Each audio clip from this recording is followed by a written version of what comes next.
Natalia se metió entre los brazos de su madre y lloró largamente allí con un llanto quedito.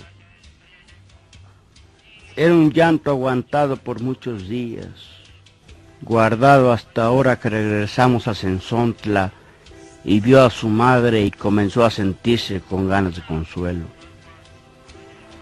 Sin embargo, antes, entre los trabajos de tantos días difíciles, cuando tuvimos que enterrar a Tanilo en un pozo de la tierra de Talpa, sin que nadie nos ayudara, cuando ella y yo, los dos solos, juntamos nuestras fuerzas y nos pusimos a escarbar la sepultura y desenterrando los terrones con nuestras manos, dándonos prisa para esconder pronto a Tanilo dentro del pozo y que no siguiera espantando a nadie con el olor de su aire lleno de muerte. Entonces lloró. Y después, al regreso, cuando nos vinimos caminando de noche sin conocer el sosiego, andando a tientas como dormidos y pisando con pasos que parecían golpes sobre la sepultura de Tanilo. En ese entonces, Natalia parecía estar endurecida y traer el corazón apretado para no sentirlo bullir dentro de ella. Pero de sus ojos no salió ninguna lágrima. Vino a llorar hasta aquí arrimada a su madre, solo para acongojarla y que supiera que sufría. Acongojándonos de paso a todos, porque yo también sentí ese llanto de ella dentro de mí como si estuviera exprimiendo el trapo de nuestros pecados. Porque la cosa es que a Tanilo Santos, entre Natalia y yo, lo matamos. Lo llevamos a Talpa para que se muriera, y se murió. Sabíamos que no aguantaría tanto camino, pero así todo lo llevamos empujándolo entre los dos, pensando acabar con él para siempre. Eso hicimos. La idea de ir a Talpa salió de mi hermano Tanilo. A él se le ocurrió primero que a nadie. Desde hacía años que estaba pidiendo que lo llevaran, desde hacía años, desde aquel día en que amaneció con unas ampollas moradas repartidas en los brazos y en las piernas, cuando después las ampollas se le convirtieron en llagas por donde no salía nada de sangre y sí una cosa amarilla como goma de copal que destilaba agua espesa. Desde entonces me acuerdo muy bien que nos dijo cuánto miedo sentía de no tener ya remedio. Para eso quería ir a ver a la Virgen de Talpa, para que ella con su mirada le curara sus llagas. Aunque sabía que Talpa estaba lejos y que tendríamos que caminar mucho debajo del sol de los días y del frío de las noches del marzo, así todo quería ir. La Virgencita le daría el remedio para aliviarle de aquellas cosas que nunca se secaban. Ella sabía hacer eso, lavar las cosas, ponerlo todo nuevo de nueva cuenta como un campo recién llovido. Y allí frente a ella se acabarían sus males. Nada le dolería ni le volvería a doler más. Eso pensaba él. Y de eso nos agarramos Natalia y yo para llevarlo. Yo tenía que acompañar a Tanilo porque era mi hermano. Natalia tendría que ir también de todos modos porque era su mujer. Tenía que ayudarlo llevándolo del brazo, sopesándolo a la ida y tal vez a la vuelta sobre sus hombros mientras él arrastraba su esperanza. Yo sabía desde antes lo que había dentro de Natalia. Conocía algo de ella. Sabía, por ejemplo, que sus piernas redondas, duras y calientes como piedras al sol del mediodía, estaban solas desde hacía tiempo. Ya conocía yo eso. Habíamos estado juntos muchas veces, pero siempre la sombra de Tanilo nos separaba. Sentíamos que sus manos ampolladas se metían entre nosotros y se llevaban a Natalia para que lo siguiera cuidando, y así sería siempre mientras él estuviera vivo. Yo sé ahora por qué Natalia está arrepentida de lo que pasó, y yo también lo estoy. Pero eso no nos salvará del remordimiento ni nos dará ninguna paz nunca. No podrá tranquilizarnos saber que Tanilo se hubiera muerto de todos modos, porque ya le tocaba, y que de nada había servido ir a Talpa, tan allá, tan lejos, pues casi es seguro que se hubiera muerto igual allá que aquí, o quizá tantito después aquí que allá, porque todo lo que se mortificó por el camino y la sangre que perdió de más y el coraje y todo, todas esas cosas juntas fueron las que lo mataron más pronto. Lo malo está en que Natalia y yo lo llevamos a empujones, cuando él ya no quería seguir, cuando sintió que era inútil seguir, y nos pidió que lo regresáramos. A estirones lo levantábamos del suelo para que siguiera caminando, diciéndole que ya no podíamos volver atrás. Está ya más cerca Talpa que Sensontla, eso le decíamos. Pero entonces Talpa estaba todavía lejos, más allá de muchos días. Lo que queríamos era que se muriera. No está por demás decir que eso era lo que queríamos desde antes de salir de Sensontla y en cada una de las noches que pasamos en el camino de Talpa. Es algo que no podemos entender ahora, pero entonces era lo que queríamos. Me acuerdo muy bien. Me acuerdo muy bien de esas noches. Primero nos alumbrábamos con ocotes, después dejábamos que la ceniza oscureciera la alumbrada y luego buscábamos, Natalia y yo, la sombra de algo para escondernos de la luz del cielo. Así nos arrimábamos a la soledad del campo, fuera de los ojos de Tanilo y desaparecidos en la noche. Y la soledad aquella nos empujaba uno al otro. A mí me ponía entre los brazos el cuerpo de Natalia y a ella eso le servía de remedio. Sentía como si descansara. Se olvidaba de muchas cosas y luego se quedaba adormecida y con el cuerpo sumido en un gran alivio. Siempre sucedía que la tierra sobre la que dormíamos estaba caliente. Y la carne de Natalia, la esposa de mi hermano Tanilo, se calentaba enseguida con el calor de la tierra. Luego aquellos dos calores juntos quemaban y lo hacían a uno despertar de su sueño. Entonces mis manos iban detrás de ella, iban y venían por encima de ese como rescoldo que era ella, primero suavemente, pero después la apretaban como si quisieran exprimirle la sangre. Así, una y otra vez, noche tras noche, hasta que llegaba la madrugada y el viento frío apagaba la lumbre de nuestros cuerpos.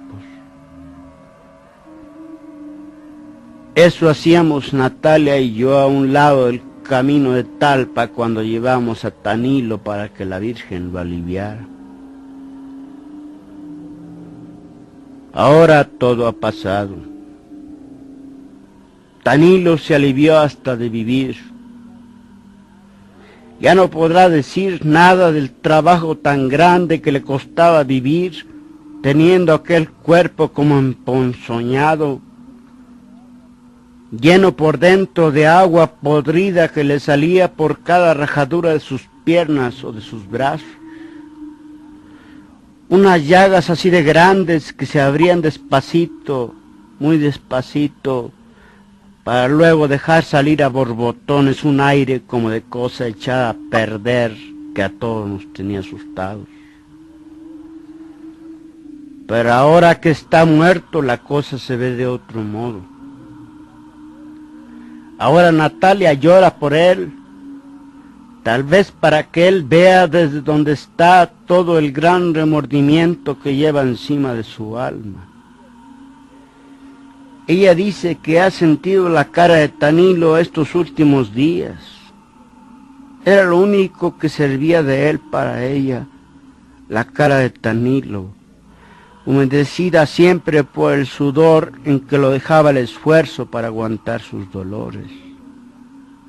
La sintió acercándose hasta su boca, escondiéndose entre sus cabellos, pidiéndole con una voz a penitas que lo ayudara.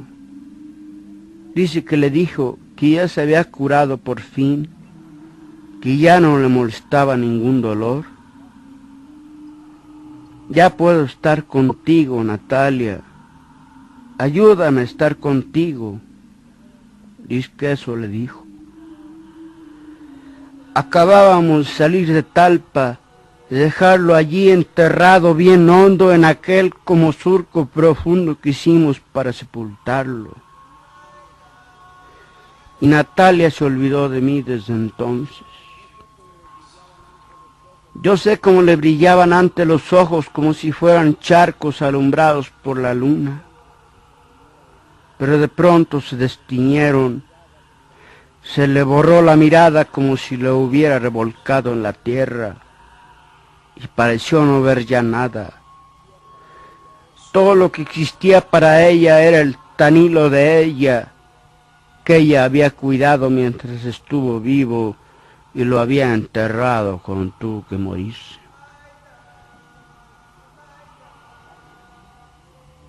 Tardamos 20 días en encontrar el camino real de Talpa. Hasta entonces habíamos venido los tres solos.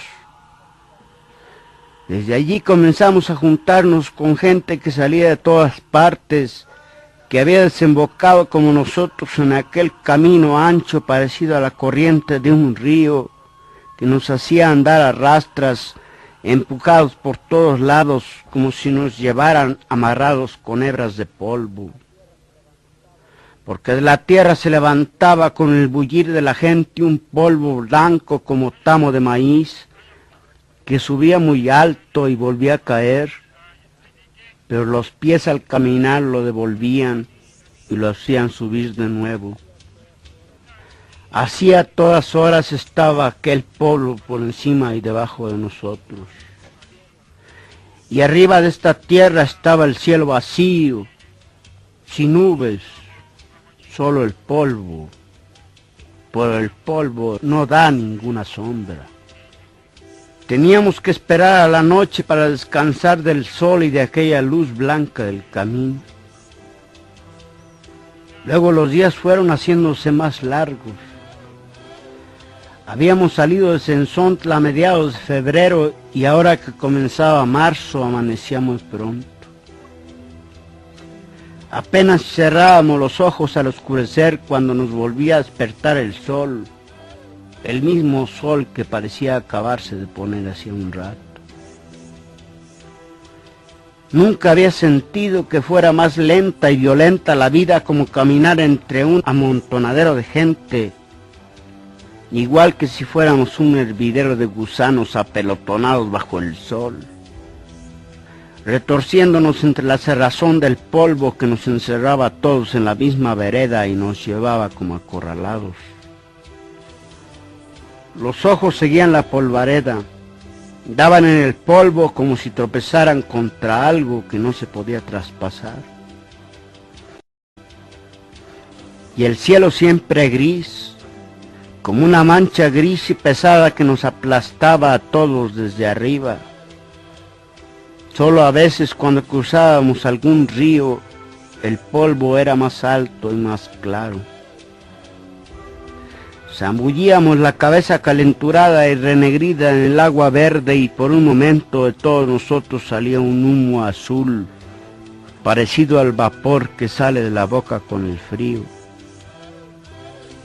Pero poquito después desaparecíamos otra vez entreverados en el polvo, cobijándonos unos a otros del sol, de aquel calor del sol repartido entre todos. Pero pensábamos que algún día llegaría la noche. En eso pensábamos. Llegará la noche y nos pondremos a descansar. Ahora se trata de cruzar el día, de atravesarlo como sea para correr del calor y del sol. Después nos detendremos. Después. Lo que tenemos que hacer por lo pronto es esfuerzo tras esfuerzo para ir deprisa detrás de tantos como nosotros y delante de otros muchos. De eso se trata.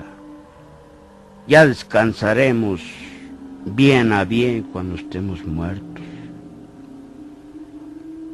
En eso pensábamos, Natalia y yo, y quizá también Tanilo, cuando íbamos por el camino real de Talpa, entre la procesión, queriendo llegar los primeros hasta la Virgen antes que se le acabaran los milagros. Pero Tanilo comenzó a ponerse más malo. Llegó un rato en que ya no quería seguir. La carne de sus pies se había reventado y por la reventazón aquella empezó a salírsele la sangre. Lo cuidamos hasta que se puso bueno, pero así y todo ya no quería seguir. Me quedaré aquí sentado un día o dos y luego me volveré a Sensontla, eso nos dijo. Pero Natalia y yo no quisimos. Había algo entre nosotros que no nos dejaba sentir ninguna lástima por ningún Tanilo. Queríamos llegar con él a Talpa porque a esas alturas, así como estaba, todavía le sobraba vida. Por eso mientras Natalia le enjuagaba los pies con aguardiente para que se le deshincharan, le daba ánimos. Le decía que solo la Virgen de Talpa lo curaría. Ella era la única que podía hacer que él se aliviara para siempre. Ella nada más. Había otras muchas vírgenes, pero solo la de Talpa era la buena. Eso le decía Natalia. Y entonces Tanilo se ponía a llorar con lágrimas que hacían surco entre el sudor de su cara y después se maldecía por haber sido malo. Natalia limpiaba los chorretes de lágrimas con su rebozo y entre ella y yo lo levantábamos del suelo para que caminara otro rato más antes que llegara la noche. Así, a tirones, fue como llegamos con él a Talpa. Ya en los últimos días también nosotros nos sentíamos cansados. Natalia y yo sentíamos que se nos iba doblando el cuerpo entre más y más. Era como si algo nos detuviera y cargara un pesado bulto sobre nosotros. Tanilo se nos caía más seguido y teníamos que levantarlo y a veces llevarlo sobre los hombros. Tal vez de eso estábamos como estábamos, con el cuerpo flojo y lleno de flojera para caminar. Pero la gente que iba allí junto a nosotros nos hacía andar más aprisa. Por las noches, aquel mundo desbocado se calmaba. Desperdigadas por todas partes brillaban las fogatas y en derredor de la lumbre la gente de la peregrinación rezaba el rosario con los brazos en cruz, mirando hacia el cielo de Talpa. y se oía cómo el viento llevaba y traía aquel rumor revolviéndolo hasta hacer de él un solo mugido. Poco después todo se quedaba quieto. A eso de la medianoche podía oírse que alguien cantaba muy lejos de nosotros. Luego se cerraban los ojos y se esperaba sin dormir a que amaneciera. Entramos a Talpa cantando el alabado. Habíamos salido a mediados de febrero y llegamos a Talpa en los últimos días de marzo, cuando ya mucha gente venía de regreso. Todo se debió a que Tanilo se puso a hacer penitencia. En cuanto se vio rodeado de hombres que llevaban pencas de nopal colgadas como escapulario, él también pensó en llevar las suyas. Dio en amarrarse los pies uno con otro con las mangas de su camisa para que sus pasos se hicieran más desesperados. Después quiso llevar una corona de espinas. Tantito después se vendó los ojos y más tarde, en los últimos trechos del camino, se hincó en la tierra y así, andando sobre los huesos de sus rodillas y con las manos cruzadas hacia atrás, llegó a Talpa aquella cosa que era mi hermano Tanilo Santos, aquella cosa tan llena de cataplasmas y de hilos oscuros de sangre que dejaba en el aire al pasar un olor agrio como de animal muerto. Y cuando menos acordamos lo vimos metido entre las danzas. Apenas si nos dimos cuenta ya estaba allí con la larga sonaja en la mano, dando duros golpes en el suelo con sus pies amoratados y descalzos. Parecía todo enfurecido, como si estuviera sacudiendo el coraje que llevaba encima desde hacía tiempo, o como si estuviera haciendo un último esfuerzo por conseguir vivir un poco más. Tal vez al ver las danzas se acordó de cuando iba todos los años a Tolimán, en el novenario del Señor, y bailaba la noche entera hasta que sus huesos se aflojaban, pero sin cansarse. Tal vez de eso se acordó y quiso revivir su antigua fuerza. Natalia y yo lo vimos así por un momento. Enseguida lo vimos alzar los brazos y azotar su cuerpo contra el suelo, todavía con la sonaja repicando entre sus manos salpicadas de sangre. Lo sacamos a rastras esperando defenderlo de los pisotones de los danzantes, entre la furia de aquellos pies que rodaban sobre las piedras y brincaban aplastando la tierra sin saber que algo se había caído en medio de ellas. A horcajadas, como si estuviera tullido, entramos con él en la iglesia. Natalia lo arrodilló junto a ella, enfrentito de aquella figurita dorada que era la Virgen de Talpa.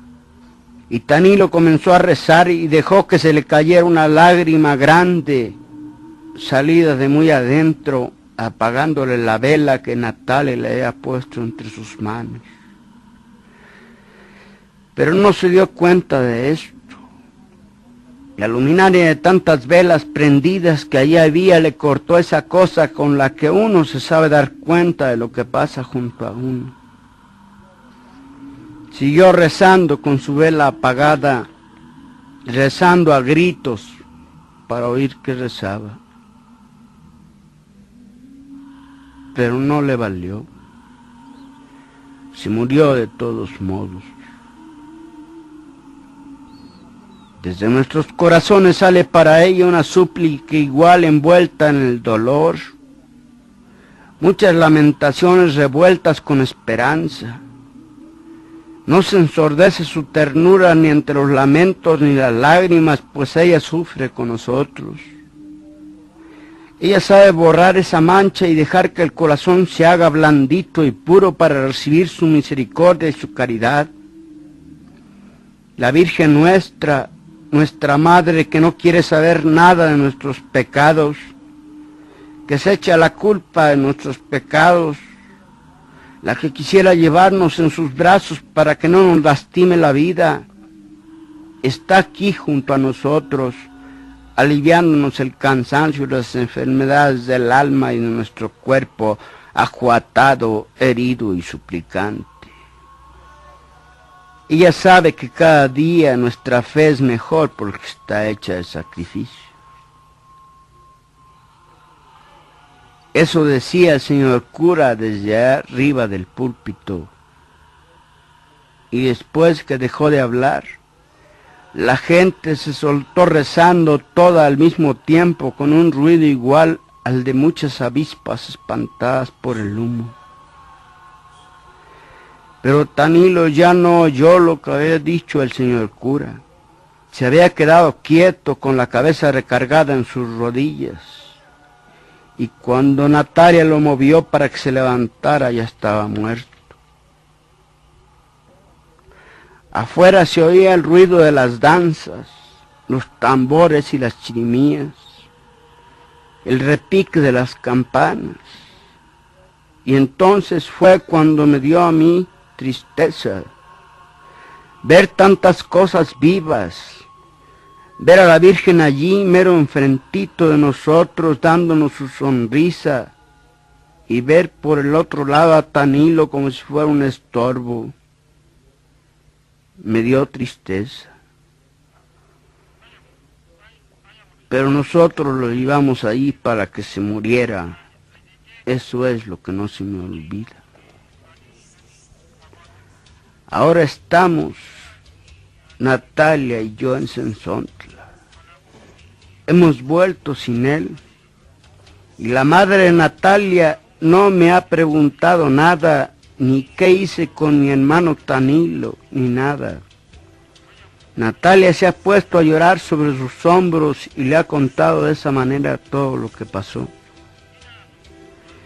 Y yo comienzo a sentir como si no hubiéramos llegado a ninguna parte porque estamos aquí de paso para descansar y que luego seguiremos caminando. No sé para dónde, pero tendremos que seguir, porque aquí estamos muy cerca del remordimiento y del recuerdo de Tanilo. Quizás hasta empecemos a tener miedo uno al otro. Esa cosa de no decirnos nada desde que salimos de Talpa tal vez quiera decir eso. Tal vez los dos tenemos muy cerca el cuerpo de Tanilo tendido en el petate enrollado, lleno por dentro y por fuera de un hervidero de moscas azules que zumbaban como si fuera un gran ronquido que saliera de la boca de él. De aquella boca que no pudo cerrarse a pesar de los esfuerzos de Natalia y míos, y que parecía querer respirar todavía sin encontrar resuello. De aquel Tanilo a quien ya nada le dolía, pero que estaba como adolorido, con las manos y los pies engarruñados y los ojos muy abiertos como mirando su propia muerte. Y por aquí y por allá todas sus llagas goteando un agua amarilla llena de aquel olor que se derramaba por todos lados y se sentía en la boca como si estuviera saboreando una miel espesa y amarga que se derretía en la sangre de uno a cada bocanada de aire.